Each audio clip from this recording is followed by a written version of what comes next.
The biggest event in the history of College Game Day. Still no season-altering upset, but there is an event that could alter the playoff picture, and we might even give a little taste to Turkey Day. This is the College Game Day podcast for Monday, November 20th. Rece Davis and Pete Thamel with you. And Pete, I'm often asked now at 9 years on College Game Day, what's the best crowd? What's the biggest moment? And for years, since we went to Washington State, I have steadfastly answered the trip to Pullman. And in many ways, that trip and that show will never be replaced because of the cathartic nature of having 15 years on a quest among the Coug faithful of getting the flag to every show with the express purpose of bringing College Game Day to their city. And it was a remarkable, emotional experience. And from that standpoint, you put it in that category. I don't know that it will ever be topped because I don't know that anyone will ever put forth the effort to draw College Game Day for as long a period as the Washington State fans did. But as a pure event, I don't know that, in fact, I do know, I have not experienced anything like James Madison on Saturday. From the sheer size of the crowd, which perhaps was the biggest in game day history, there are a few, including Washington State, that might have been in that 26,000 neighborhood because it's a pretty inexact science when they start counting the numbers of the crowd. But when you factor in the storyline with the NCAA denying the petition for the waiver, when you factor in that, I went to a College Game Day event and a Jonas Brothers concert broke out. There hasn't been an event in my 9 years on College Game Day, in my now 30 years in television, that captured every aspect of what you would want for a Saturday morning college football pregame show. It's right at the top of the list. It is at the top of the list in terms of event. Yeah, the scenery, I can't overstate the electricity there. I was doing my first couple hits on a side set that was basically in the middle of the crowd.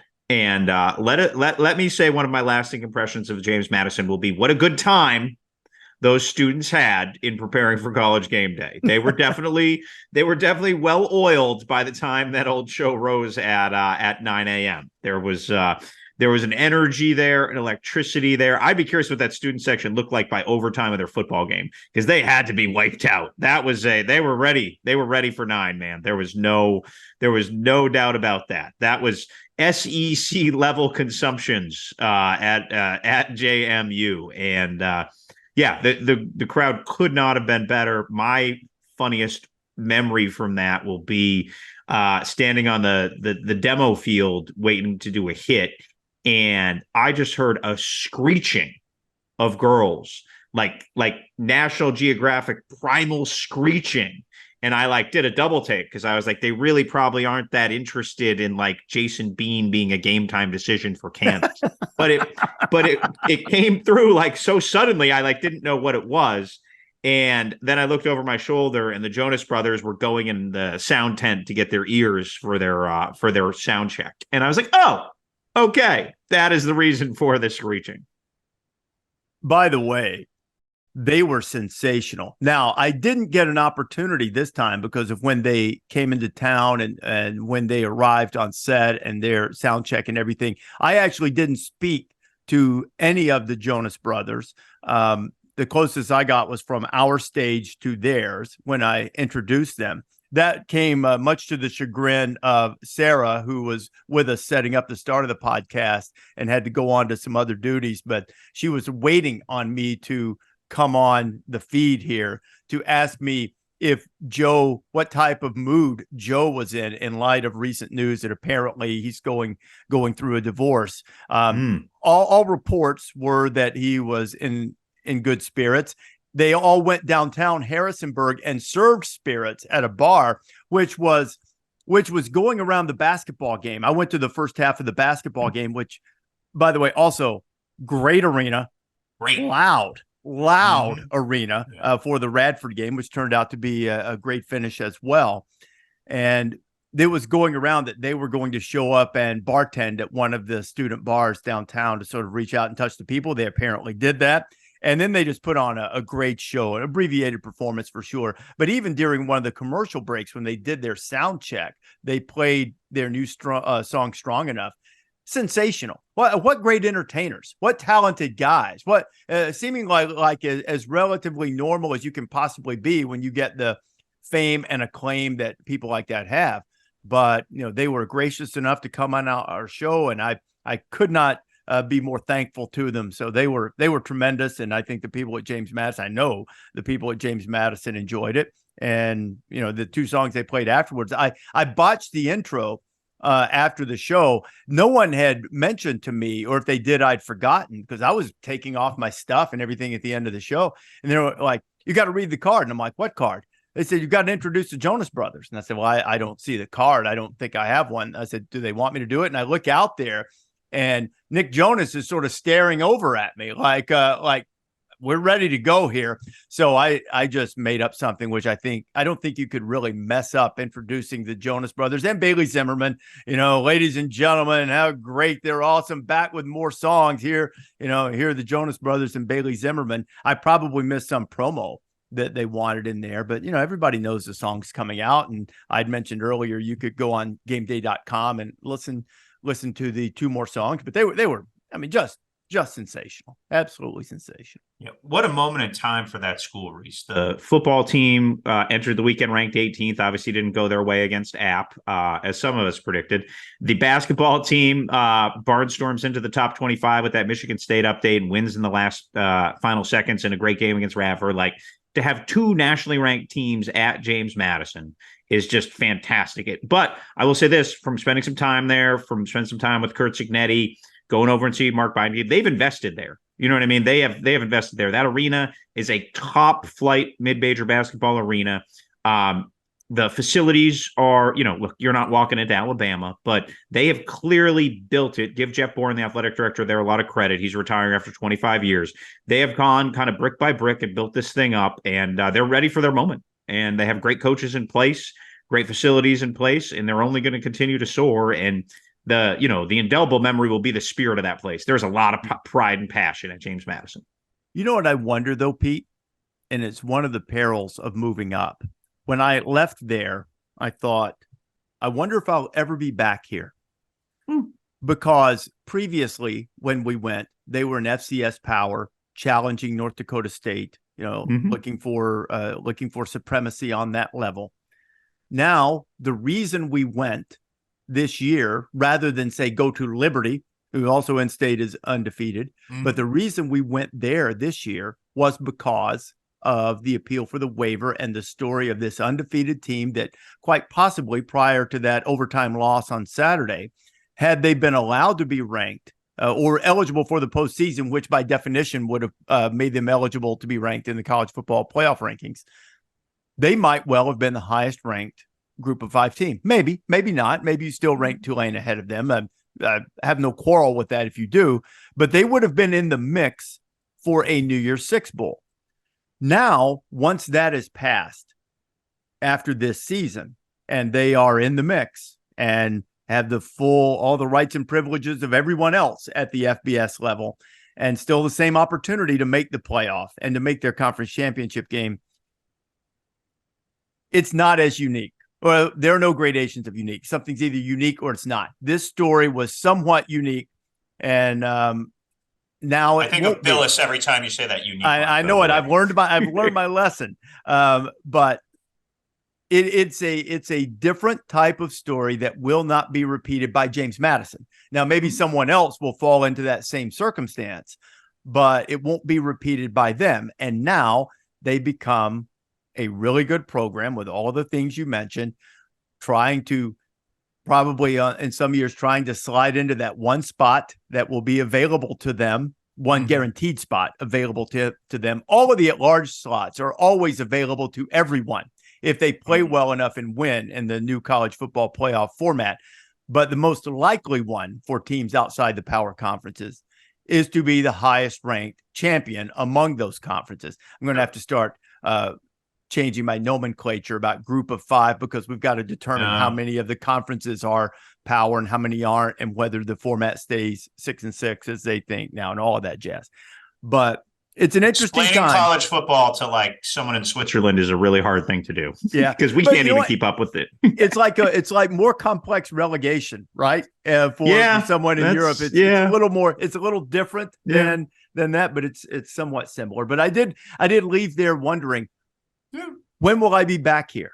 If so, and if the answer is we don't go back, which I'm not saying it is, but if that is the answer, they have provided 3 of the most memorable college game days in my time there, and certainly the biggest event, all-encompassing event that I've had in my 9 years on the show, and it was delivered on Saturday, and it was a remarkable thing. And as you often say, and rightly so, we're not rooting for outcomes, but you felt sort of badly that they lost. And then also, when I saw it, I was watching the game. And how at the end I was like, oh man, great win for App State. What a tough loss. Then I started watching the replay and I was like, he might have fumbled. And if they fumbled, it goes out of bounds, they win. It's not like the game extends. That was like win-lose. Oh, because yes, the ball, you're right. Yeah, the ball went into the end zone and out of bounds, right? So if that had been ruled a fumble, they win. So it was, and it was close. Very close. I was watching on Plus. I think it was the right call, by the way. I do too. The call was right, but it was really close. Yeah, they were right to look at it for a minute now and really dial in. It's funny. App State, Rece, they'd been hot coming in. They had won 3 in a row, and that was their 4th win in a row. Proud program, who also pulled off a last-second shock on game day last year. When they hosted and they beat Troy. Troy, I believe, since then is 18-2 or 19-2. I don't have I a little more dialed in on my Trojan math, but it's that was perhaps the most unlikely ascent, an impetus of that I've seen. And App State knows how to meet the moment. Give Sean Clark credit. Yep, they did as a program. I will say this, not to cast aspersions, we had a great time in Boone, but crowd wise, that did not come close to what James Madison put forward. Boone was great. That was one of my favorite game days last year. It was fun. Awesome it was town. Really fun. It was great. Great. Yeah. But it wasn't close. Yeah. It's a lot of pride in the university, in the city of Harrisonburg, and certainly in what they've accomplished as a program and what they continue to accomplish. They've got a really good head coach, really good young staff, and they've got an opportunity to keep winning. We're talking with some of their assistants about their recruiting. We won't go down that rabbit hole right now in this podcast, but the future still remains bright for the Dukes. And they still might wind up in a bowl game if we don't have enough. I think they will. Yeah, if we don't have enough teams with 500 records to fill all the bowl slots. Yeah, as projections go, and I'm certainly not a math major, it appears unlikely at this point, I would say, that everything gets filled. Pete, I know that you are, in addition to the Jonas Brothers, that you are a music aficionado.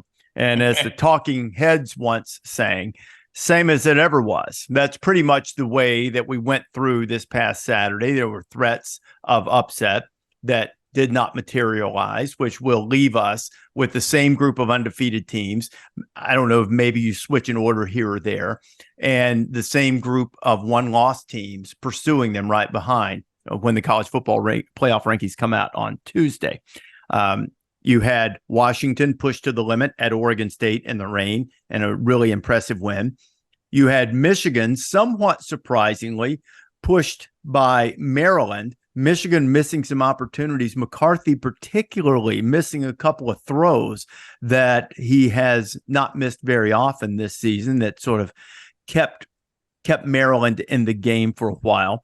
You had Texas, once again, doing everything it could possibly do to steal from Joey Galloway. They keep trying to lose, and no one will let them. So Texas gets out and goes on to go. Ohio State marched on without problem. Georgia, even with Dolly Parton there, eviscerated Tennessee, which I was actually quite proud of that lead on Saturday, announcing that, they were going to have Miss Dolly sing Rocky Top. And I opined that perhaps 9-5 would have been a more appropriate selection there. If you take the lyrics from her hit 9-5, talking about the boss, which in this case, metaphorically speaking, would be Georgia.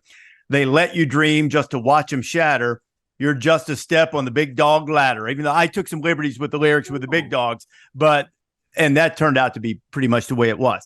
But there was one thing that happened on Saturday that really alters the playoff picture. I didn't agree with the take that some of our guys had that Florida State would likely be left out if undefeated, against, say, a one-loss Alabama SEC champion, one-loss Oregon, whoever it might be. I didn't fully agree with that take, but I understood where it was coming from. But the just devastating injury to Jordan Travis changes things a little bit. It doesn't mean that Florida State can't make it. It doesn't mean that you automatically say they're playing their backup quarterback and therefore they aren't the same team and we aren't going to take them. There's history, there's precedent. In 2014, Cardale Jones came in and put up 1 million points in Wisconsin, and they got the fourth playoff spot in 2014 over TCU and Baylor that year. Tate Rodemaker now takes over at quarterback for Florida State, and he will have 2 games, both of which they obviously have to win if they're going to make the playoff. But he needs to be impressive, and that's a lot of pressure on him. It's a lot of pressure on Mike Norvell. But the good thing is you're not rolling in a redshirt freshman who's only played mop-up duty. Tate Rodemaker's played some for Florida State over the years. He's got some credibility, but it is still really important in the evaluation for him to play well. And I know some Florida State fans might not agree with this. I think this is completely appropriate. This is why you have a committee. You have a committee to make football judgments. And part of the football judgment on Florida State now is how effective is their quarterback play. And as important as a player like, say, for instance, Brock Bowers or Marvin Harrison might be, and heaven forbid, I know Bowers has already been injured, but heaven forbid that either of them are injured in such a way that they wouldn't be able to play in the playoff. I'm using them as an example because they are 2 of the most important players I can think of that aren't quarterbacks. I would be much more in line with saying you can find another tight end, you can find another receiver, maybe not of that level, but you can still function. Quarterback's different. Quarterback, not only from a leadership standpoint, but because they touch the ball every play. This is completely appropriate in my judgment that Florida State really goes under the magnifying glass in how well they play. Now, if Rodemaker comes out and drops a 40 spot on Florida and 38 on Louisville, we're good here. Then you evaluate everything else as it is. But if they stumble around, can't execute on offense, somehow pull out the games, then I think they put themselves in peril. They put themselves in some danger depending on what happens around the country with other teams. Rodemaker's position right now, Rece, is one of the most unique that I've encountered in my time doing this. Now, you can make the Cardale Jones comparison, and that's fine. But they also had Ezekiel Elliott and Mike Thomas and a bunch of O-linemen that went to the league. Like, again, Florida State's very good, and they're in this position. They've earned this position. They earn every right. But he's almost like an actor who's going to be evaluated by critics as opposed to a football player for these next 48 hours. Does that make sense? Like, his individual performance will be the most scrutinized in the sport over the next 2 weeks. And it'll be really interesting to see what Tate Rodemaker's made of. Obviously, week 3, I remember watching the game in my hotel in Boone last year on a Thursday. He came in at Louisville. They won 35-31, and he played well. He acquitted himself really well. And I think Tate's a little bit unique in that he is sort of the veteran backup that we don't see in college football anymore. He didn't run. So in a lot of ways, he's an easy guy to root for. We don't root, but you sort of root for the story, right? Like Tate Rodemaker's a guy who has waited his turn, and he's been at FSU since 2020, and now here's his shot. And so that's an excruciating amount of pressure to put on a young man. There's really no other way to play it, because he's not only needs to win, he needs to chase some semblance of perfection and some semblance of what Jordan Travis would be if he was in there. Very difficult position. And you hope, first of all, I just want to say, just Jordan Travis, wonderful player. You hate to see his career go like that, right? Just end in that moment. What a just terrible. Yeah. Just and you kind of knew it like the second it happened, and it just watching it all unfold. He has handled it with grace and class. I want to be very clear about that, Rece. Like, just he has handled it wonderfully. So, all credit to him for that. He's really a guy who will be remembered fondly at Florida State for growing them up through that dark period. Right. End of Fisher was bad. Willie Taggart was not great. And Mike Norvell picked him up by the bootstraps and built him step by step. And you can't write the history of this Florida State renaissance without Jordan Travis as one of the lead characters. And it's a shame for him that he's not around to see it through, because he got punched in the face. He was on the business end of some bad offensive lines, right? So just a tip of the cap to him and what he's meant to that program. Just a transformative player at a great place.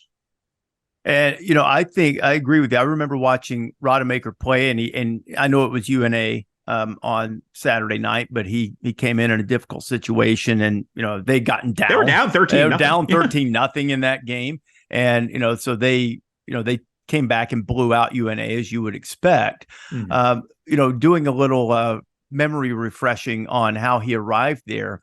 Florida State, meaning Rodemaker, Florida State hadn't signed a quarterback in a couple of previous recruiting classes because of some of those issues that you mentioned with the coaching staff turnover and the move from Jimbo to Taggart and then to Norvell.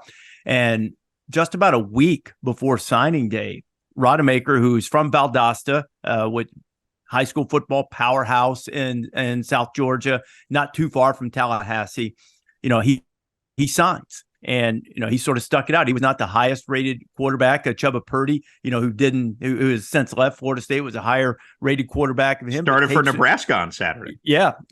He stuck it out. And now he has this opportunity. And as you said, we don't root for teams or outcomes or anything like that, but because of what Jordan Travis has meant to Florida State and because of what the opportunity for Rodemaker, you like to see people put in this position succeed and then have the team evaluated on its merit. Now, even prior to the Jordan Travis injury, we had a couple of guys on game day, putting out there that they might be open due to strength of schedule, number of quality wins, the relative strength of the ACC, all of those things that they might be open to, if they were in the room, ranking a team with one loss ahead of Florida State. The one thing I do think that's interesting about this is Ryan McGee has joined us now and is about to join the conversation. The SEC doesn't have the same relative strength nor level of non-conference wins this season as it has had most other years.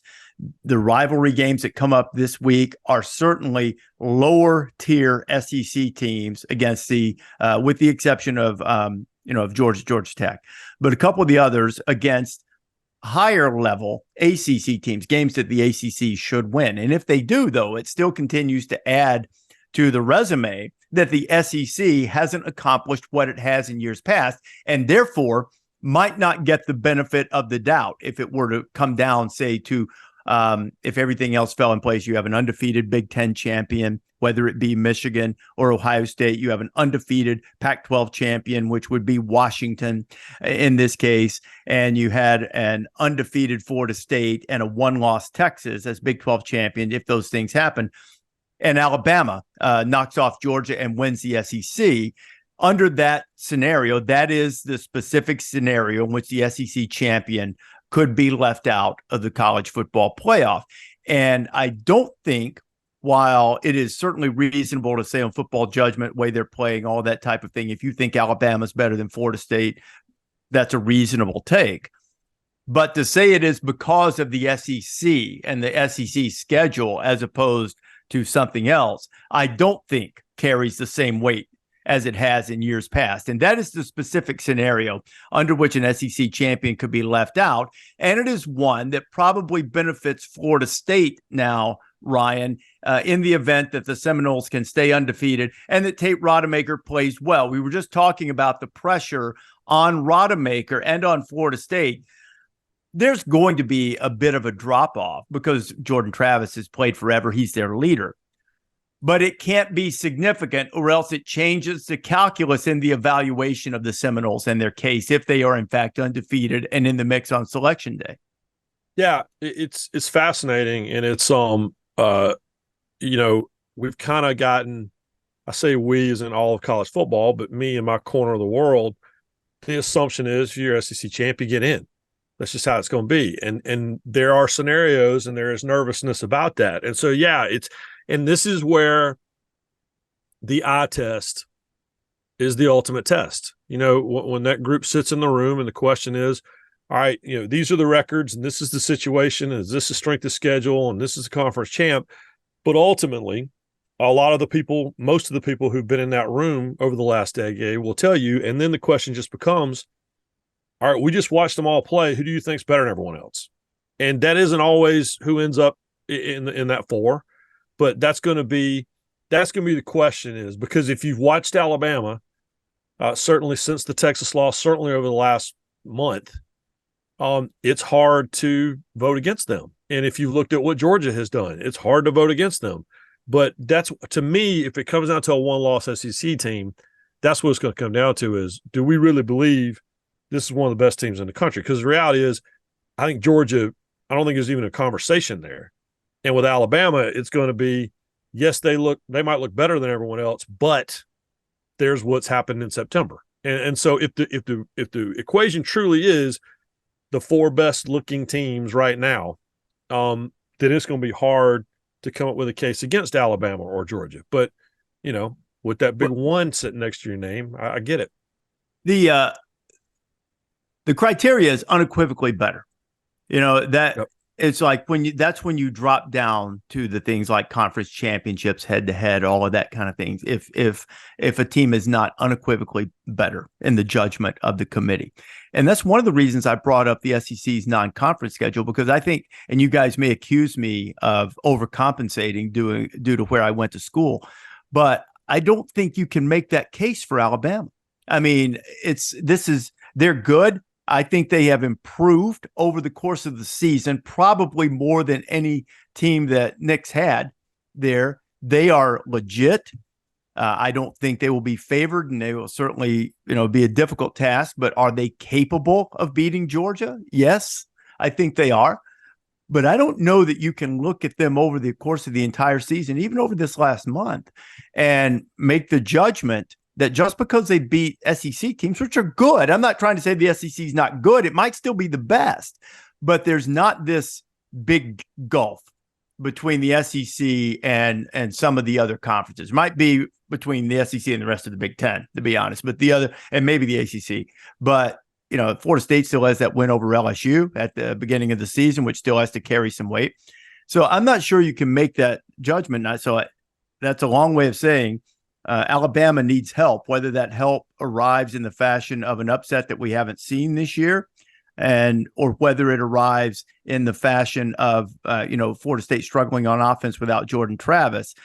But this all assumes something that you saw firsthand that seems highly, highly unlikely at this moment. And that's those hairy dogs from Athenstown actually losing to anybody. I mean, yet another foot to the rear end performance by the Dogs. Yeah, and it's just, I keep going back to, I go to this with Alabama and Georgia both, which is what I keep telling everybody is you had your chance, right? I mean, they both scuffled, obviously, in the middle of the year, and now Georgia is just, rolling. Brock Bowers now is back to being Brock Bowers. Lab McConkey, everybody. Everyone who was hurt and who wasn't contributing, and you had a quarterback that needed some time to get going. Well, he's had that now. Everyone looks great. And so, yeah, I think everyone had their chance 4, 5, 6 weeks ago, maybe 3 weeks ago when Brock Bowers was still out. And now they, that's the best looking team I've seen this year. And you guys have seen a wider variety than I have, on the field in games, but even they just, they're at full strength now. And Kirby Smart, you guys know Kirby. Yeah. You can tell when he knows, all right, we're rolling now. And he has no time for anyone right now. And that's and that's not because he's panicking. That's because he knows that he's got his foot in the gas. Hey, Pete, how about this for Georgia? They run 86 in there, and Mike Bobo, good job here, Dylan Bell. They run 86 in, and they hand him the ball. Now, that's not the first time they've done it this year. He's a wide receiver by trade, Dylan Bell, but they had they were banged up earlier in the season at running back, and so they put him in there. You can't tell me they purposely didn't run him early in the game, because they were fine at running back in that game at that point, to set up the halfback pass. So now we know he can catch it, he can run it, and he can throw it.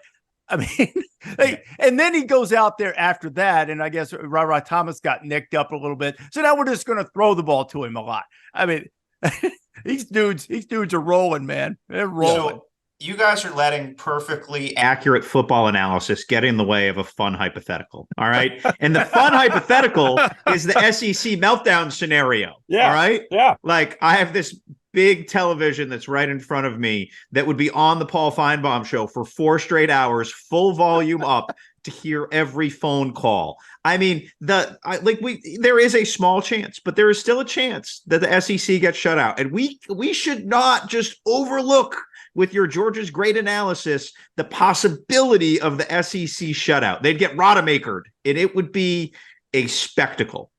Well, and keep in mind, Georgia still has never beaten Alabama in the SEC championship game.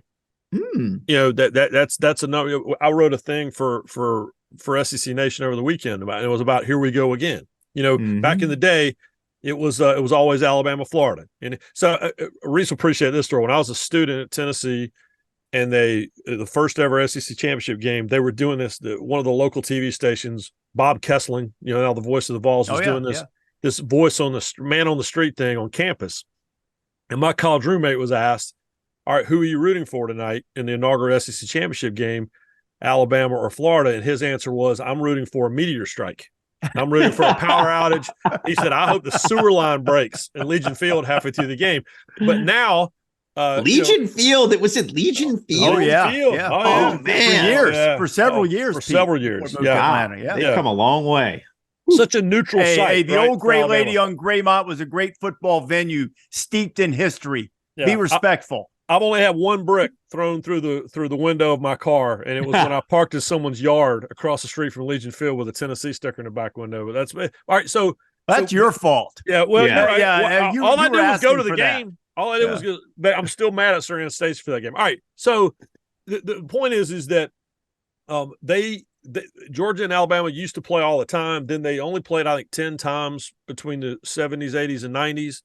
And now I think it's 7 times in the last 10 years. But yeah, Georgia has never beaten them in the SEC championship game. There's something to that, right? And I've stood there and watched a better Georgia team lose to Alabama in that game not too long ago. And so there is the possibility, you know, for a chaos scenario. And I mean, I haven't ruled that out yet, but that's just sports writer me, honestly. It's gone too easy for Sankey this fall. They've been controversy free. Everybody's looking up at suburban Chicago at the Big Ten office. Everybody's staring at Ann Arbor, and poor old SEC's just puttering along. Like it would be an interesting. Yeah. It would be a really interesting. You would fill all 4 hours of that show, Rece. Oh, no question. Can you imagine? Can you imagine the euphoria from Columbus or Ann Arbor, whoever wins that game on Saturday, if they don't have Georgia or Alabama to deal with in the playoff? They haven't won a playoff since 2014. The heartbreak that Georgia put on Ohio State in the semis last year, the absolute demolition that Alabama put on Ohio State in the championship game in 20, the smackdown that Georgia put on Michigan in the semis in 21. And now they don't have to deal with either of them. I mean, absolute euphoria in Big Ten country if that happens. That will be the rarest of circumstances, maybe the only time in recorded history that Ohio State fans and Michigan fans not only will unite, but they'll be saying "Roll Tide." That's going to be really difficult. They would prefer the sewer line break or something like that too, I believe. But they're their interest will be not that they can't beat them before, Big Ten folks are really sensitive this year, really hypersensitive. Yeah. So I'm not saying they can't win against either of those teams that they get in. They both have championship level squads, I think. I haven't felt any of that sensitivity. It's weird you brought have it you up. not? Oh, really? Oh, wow. Haven't heard anything at all. Yeah, I never heard it's it been at all. pretty serene. Yeah. But it is. What's interesting to me about this is that we are all three college football fans and have been our whole lives. So I used to love when I was a kid staying up to watch BYU and San Diego State at 1 o'clock in the morning. Because I just want to watch college football.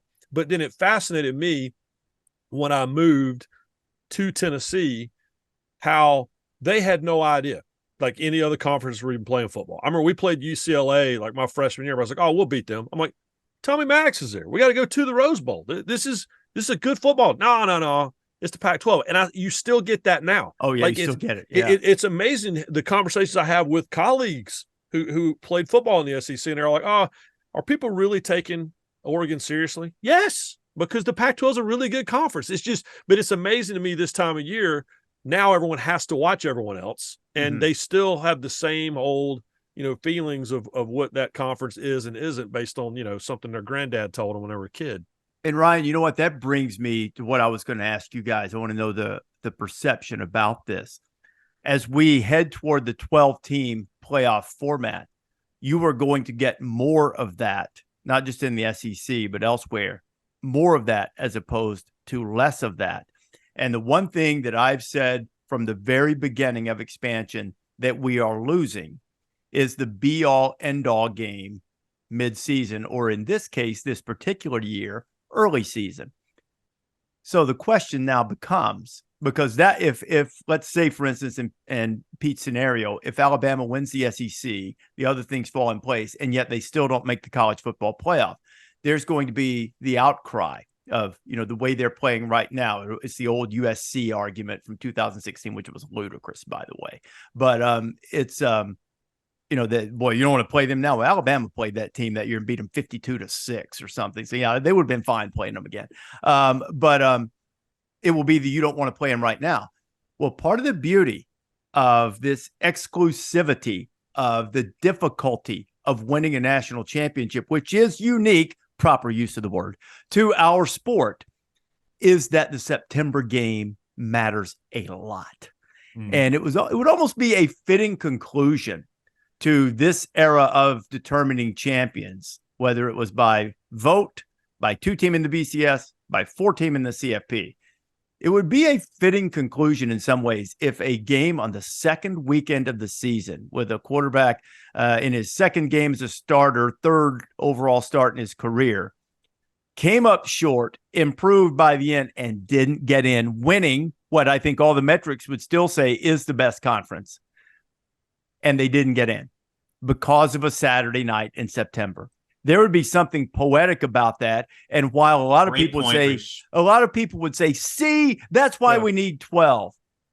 I would say, yes, but it's also why the smaller playoff is beautiful, because it is important. It's important. Yeah. And sometimes over the course of the season, in fact, most times, things fall in such a way that game isn't the ultimate arbiter. But Texas escaped Houston. They escaped Kansas State. They escaped Iowa State despite multiple self-inflicted wounds, and they soldier on. And that game still carries more weight than any other game that's been played up to this point.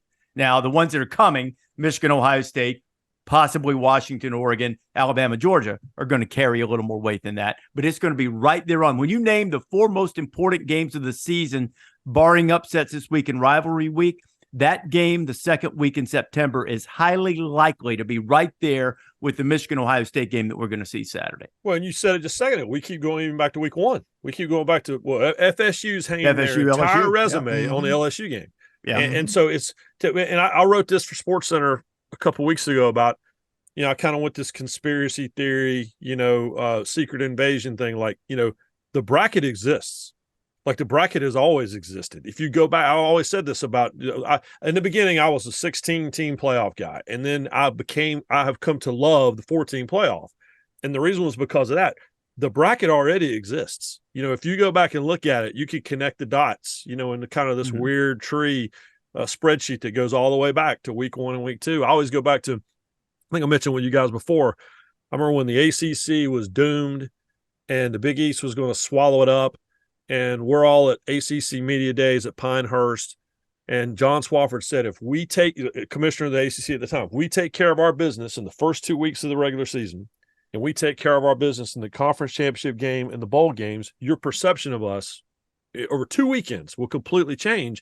And it's because of what you're talking about, which is it matters. It totally matters. And I'm really curious to see going forward next year, if, you have a loss early and now it's like the NFL, like, we'll be all right. I just, the intensity of it is, I hope still exists on some level. Yeah. Is there going to be conversation? And again, I am pro change, pro evolution, pro playoff. I want to be clear. Yeah. But what I'm not looking forward to is, well, if they lose in week 10, they'd actually avoid going to league title game, where if they lost they may get knocked out. Like that is going to be part of the conversation. And again, it's not a complaint. It's just an observation. And that's just going to be like a little bit like, that's a different deal than what we're going to see Rece and I in Ann Arbor on Saturday, which is winner takes everything, right? Like in late November. And that's pretty, there is a certain theater, man. Correct, man. Oh, yeah, correct. Like for the next 2 weeks. I mean, for the next 2 weeks, it's like that. And and yes. there have been years where the conference championship games weren't great. Yes. But I always go back to I was here in Charlotte where I live at the ACC title game one year. I think Georgia Tech had a chance to upset Florida State, and that was the year where Bowlesby made trips to 2 Big 12 games in one day to say congratulations. And I was sitting with Pat Forty, our coworker at the time, and Pat looked at me and he goes, "This is the greatest thing of all time." It was, because all the games that day mattered, and they're certainly going to matter, this weekend and next. I want to hit a couple things here. By the way, go back in history to that first year. You know what the biggest farce was that year? This whole idea that it was the Big 12's fault because they didn't declare the one true champion that they eventually went for. What a crock of crap. Because I mean, we've had co-champions in this sport 100 times. So what? Why do you have the committee in that room to evaluate both of them? So you know what? Both of them get a slice of that. Yep. That was a biggest load of nothing ever. Mm-hmm. If we have a committee that can't determine which team they think is better in a co-championship situation, then they don't need to be on the committee. Yep. That's pretty simple. And they didn't get it right because Ohio State won the national championship. Now, I do think that that's the team I would have voted for, but result does not determine whether your selection was correct. Right. I agree with that. Those are different things. Yeah. It's like you know what? FAU didn't need to be one of the 4 1 seeds because they made the Final Four. The selection is different from performance. Their performance got them there. The selection was appropriate. Enough of that. Now, the one thing I will say that needs to go away, and I understand the finances of it, but if we're going to 12, which we are, then we need to go on and go to 16, like you said, under this condition. Yep. Conference championship games have to go away. I know nobody wants to hear about that. Expand your regular season number of games you're playing and get rid of them. Make up the money by playing another round on campus. Because if not, I'm so fired up about Ohio State, Michigan, be all, end all, winner take all game on Saturday. But you know what we would get under the new format? They play again next week. And you know what we get after that? They're both in the 12-team bracket. Maybe they play again. Now, that's fine. Seeing good games between 2 outstanding teams is fun, but man, does it crush. It crushes what you have in this final week of the regular season. So if you have a rematch in the playoff, go ahead. But the potential for 3 times, and what if you split those 2 and then somehow you wind up and they're both 8-9 and they play again or whatever in three consecutive games? That's not good for the sport. So find a way. I know it's almost impossible with the television contracts and all of that. They need, for the good of the sport and the good of the postseason, to find a way. Just go ahead and move it to 16. play like that way. Everybody gets a game on campus. If they're at least one, I would prefer two. Everybody gets one on campus early, and you get rid of the possibility, like Pete was talking about. You avoid the championship game. You might benefit here. You stay in the top 11 or whatever it takes. Or they're saving some stuff for next week when it really matters. You don't want any of that stuff. So get rid of the possibility of it. Yeah, and also that would solve my biggest problem with the playoff. And I know Pete's sick of me talking about this. Everybody is. I hate buys. I hate them. I just Agreed. that is so Agreed. that is so Yeah. Sunday NFL. Anything that makes college football look like in the NFL, I'm against, because I like college football because I love college football. I casually follow the NFL, maybe. Part of that's because of the fact I live in Charlotte and the Carolina Panthers are what they are. But I just don't. I watch Saturday football, not Sunday football. And so when a playoff shows up and everyone, I understand it's not a level playing field. I get all that, but I want everyone to play the same number of games. When you're handing out buys, to me, it just feels very pro. And so, yeah, get rid of the conference championship games and do that. And listen, you guys cover college basketball, 365 days a year. I cover it casually when they call and say, go cover it. So I equate this a little bit to the conference tournaments. And you're talking to a guy who grew up on Tobacco Road. I love the ACC tournament like everyone else, but I also know what it is now versus what it was 10 years ago, 20 years ago, 30 years ago. I kind of feel that way about conference championship games now. I think they served an amazing purpose. And their purpose was helping determine, they served as a bracket for the playoff. And now that no longer exists. And I just, or expands. And I'm with you. I say we get rid of them, add another home game, or just back the whole thing up a week, because I also don't like the fact that now we're going to be playing college football on January the 22nd or whatever it is. We need to make up the money. That's a peak question, and that's a lot of money to make up. They're not going to leave the money on the table, so they're going to have to find a way to make the money up if that ever comes to fruition. No, they won't. This is all great, but at the end of the day, follow the money. That's which means we'll always play them, and I'll go. But it's it is what it is. The history of college athletics is filled with obvious issues being ignored until it becomes absolutely untenable because of money. Right? Like you would have to have Ohio State, fill in the blank, right? USC could be Florida, Alabama, Texas, whoever, not play their starters in the conference title. You have to embarrass the leaders out of their pockets. That's what would have to happen. The scenario would have to happen where this becomes an embarrassment to them. God forbid it's some awful injury in a rematch or something like that. There has to be some type of seismic event to get these commissioners, everybody. The problem with college football, this really cuts to the core of it, is there's no leadership on a grand level. Nobody's looking out for the game. We realize, and what do we know, that this is going to be bad for the sport. It is searingly obvious it's bad for the sport. Yet, because finances are going to trump that, and again, look, people can say hypocritical because of the 4-letter logo on our thing here, and that's part of it, and I don't want to ignore that. But it is obvious to every fan that the conference championships are just going to become like a conference tournament in college basketball, just a sheer televised moneymaker. That's it. That's all they're going to be.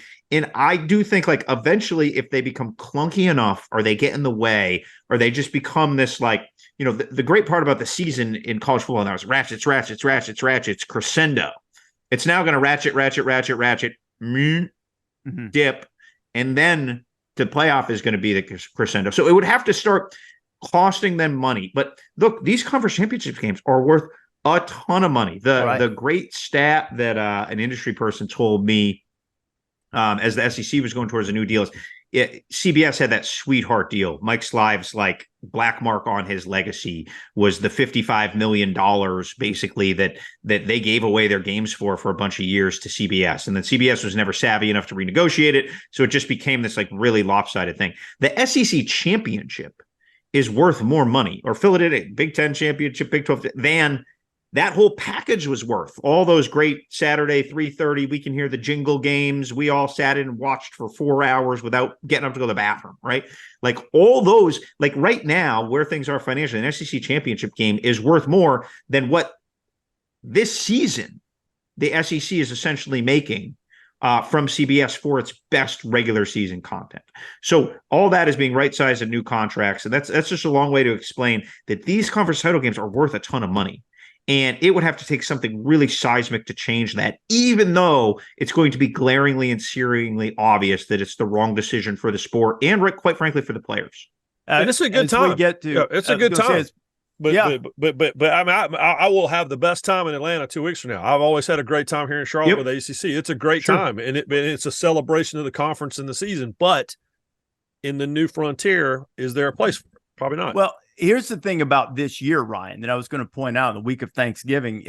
We can be thankful that all of the conference championship games are legit, with the exception of, with all due respect to Iowa and the way they keep finding ways to win, with the exception of the Big Ten. Every winner in every other conference championship game, if Oregon gets there, I mean, there's still a possibility it could be Arizona, which would change the Pac-12 quite a bit. But if we get the ones that are expected, with the exception of the Big Ten and the Big 12, you've got conference championship games where either winner is going to make its case for the playoff. You don't think if Louisville comes out of that and wins that and they only have one loss, now they're not getting in. I don't think, barring some chaos that it's hard to imagine right now. But I don't blame them for making a case. They're going to be ACC champions, beat a team that's been in the top 5 all year long. And, they're going to have one loss on their resume. They'll make their case. So the ACC champ, the SEC champion, Big Ten champion, although a little bit of a different championship game, Pac-12 for sure, if it's Washington and Oregon. Those feel like playoff games, but a lot of years we won't anymore. We're going to have the rematch scenario, but a lot of years it hasn't been that way. It's all been avoid the rake, avoid the empty elevator shaft, which is more in line with what Texas is going to look at, particularly if it's Oklahoma State that's on the other side. Capable team with 2 mind-blowing losses by combined 10 touchdowns and a couple extra points, to the likes of UCF and South Alabama. So, there's that aspect of it too. Hey, we've run a little long here, but it is Thanksgiving week. So the one dish you have to have on Thanksgiving, McGee, what is it? What's the one thing you look forward to more than anything else? It's stuffing or dressing, depending on where you are, with gravy poured over it. What kind of gravy?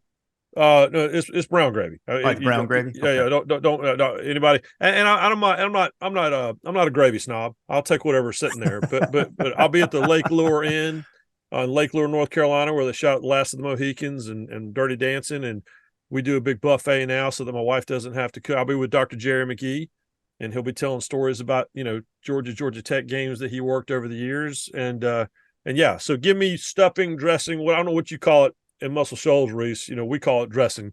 You've got both. They're different things. But in North Carolina, my experience, people will call it the same thing. But I'm a dressing guy with gravy poured all over. Basically, just pour the gravy, Pete, over everything. Like I'm not picky. Just you put it all on a plate, you pour the gravy over everything, and you go eat it. Well, I'd like to stay defiantly true to my reputation as being a generally bland Northeasterner. And as a resident of the city of Boston, I really have no other thing I could draft than a heaping helping of mashed potatoes. I love mashed potatoes. Mashed potatoes were besmirched on our game day call today a little bit. And that really got into my soul. How can you love mashed potatoes? They're the foundation of everything good about Thanksgiving. And I feel strongly about mashed potatoes, and I look forward to enjoying them. Mix in a little stuffing, mix in a little cranberry, mix in some turkey, throw some gravy on, sure. But that is the base layer of all of Thanksgiving's goodness. But it has gravy, right? What do you put on the mashed potatoes? That's key. A little butter, a little salt. That's all. They can stand on their own, but you can also dress them up too. Yeah. Yes. Well, Peter, we have good potatoes now. Let's be honest.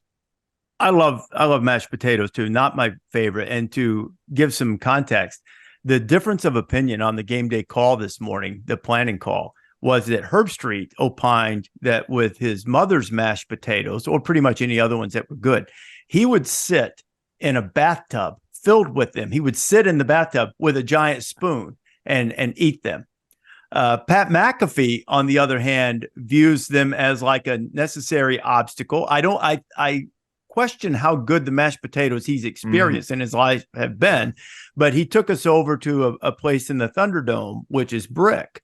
And he said that mashed potatoes were like the mortar between the bricks and necessary, kind of holds the meal together, but it's not really what you're there for. I don't think he could be any more wrong about this, because mashed potatoes do stand on their own. However, the one thing is my wife Lee makes this remarkable sweet potato casserole. It has I knew you were going to say that. It has pecans. It has pecans on it, and pecans have to be Georgia pecans. We have them shipped in wherever we are for it. She has a certain set of ingredients. It's an old family recipe. It's sort of like dessert, sort of like sweet potatoes. No marshmallows on the top. You don't want that. That just messes things up. And they stand on their own. In fact, the great Mark May, as you see his jersey over my shoulder, for those of you watching on YouTube, for a number of years, Mark and Lou Holtz would come to our house for Thanksgiving. Mark, who always has a business angle on everything, would, like, when people would come to visit, we'd try to bring in people who didn't have anywhere to go on Thanksgiving. Mark would doggedly guard the sweet potatoes and Lee's conversation about them, because he wanted her to protect the recipe, because he always had this idea that these needed to be produced and marketed and sold for profit. This is what he wanted to do. So Lou came, the first year Lou came, and Mark had been before, and Lou had not been to the house. And Lou said that he didn't care for sweet potatoes, which is fine. People have various tastes or whatever. And we were raving about them so much, he said he didn't like them. And, but he snuck in the kitchen, and he'd put a little on his plate, and he snuck back into the kitchen, and we caught him getting a big spoon of seconds, and Mark went after him, as he often did on Final Verdict. Said, "I thought you didn't like them. Why are you doing that?" But my wife would always put some aside for Mark and send them back to the hotel with him, because he loved them so much. But that's my favorite side dish Thanksgiving. Got to have it every time. Well, you probably don't even remember this. I lived in Bristol for 2 winters, 2 Thanksgivings, and my second one, I was at the Davis house. That's right. I remember that. Was that when we were living in Bristol, Ryan, or had we moved to it was Burlington? Bristol. And it was a really, really long time ago, and I'm not a sweet potato casserole person. Yeah. And when there were no marshmallows, I was a little offended. And then after a bite, I was like, "Oh no, I'm good. I'm totally good." So there's a secret ingredient in there that we can't. I once brought a plate from home to Keith Olbermann, who did not join us. And we had the old basis system where you didn't really have email or anything, but you have top line messages. So I was doing a later Sports Center. Keith was doing an earlier one or something. And I got a top line message from him from the plate: identify brown substance. So I told him, and he ate him. He goes, "This is spectacular," or something. And that was all we got. So we've stretched the sweet potato casserole fame all over the place for decades. So for decades. I'm not willing to admit how many decades ago that was, but I still remember them. So there you go. How about Rece Davis is so benevolent he doesn't even remember Ryan McGee going to his house? I do remember. I mean, you did, but you didn't even bring it up before. Well, I was going to say, which Ryan, was that the year? My wife was mortified because she was cooking, and a squirrel ran into a transformer one year on Thanksgiving morning and zapped power to like our entire neighborhood. So she couldn't use the oven.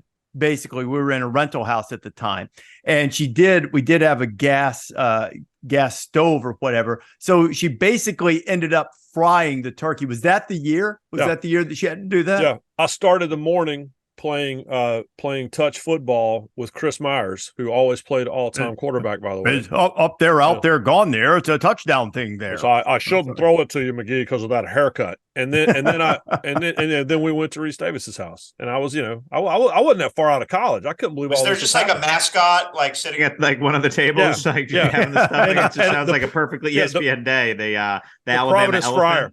The Providence there you Fryer go. is like hanging in the trees, scaring everybody. Yeah, we've had a lot of people there over the years. Ryan has come. Some of our social media people who are still working there, been here at different times.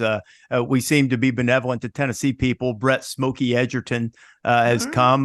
Brad Edwards used to work for us, has come. Yep. And Rich Eisen made a couple of appearances back in the day. So we had that was early. Rich might have been there the year that you came, Ryan. It was a large crowd. Like I felt almost bad because she was working really hard. She always does, and fed everyone. And we appreciated that because at the time it was either Kenny Rogers Roasters or go to Rece Davis's house for turkey. You chose wisely. Yes. I hope everyone listening has a great Thanksgiving as well. We're going to dial back on the podcast just a little bit in light of Thanksgiving and observing that, making sure everybody has plenty of time with their families. So there will only be a second episode this week. It will be the Picks podcast, probably come out a little early because we really need to put those Friday games on the list too, as we continue to do. So hope everybody out there has a great Thanksgiving. Thanks for listening to the College Game Day podcast. We encourage you to watch on YouTube, download wherever you like to get your podcast, or better yet, subscribe so you never miss a single episode.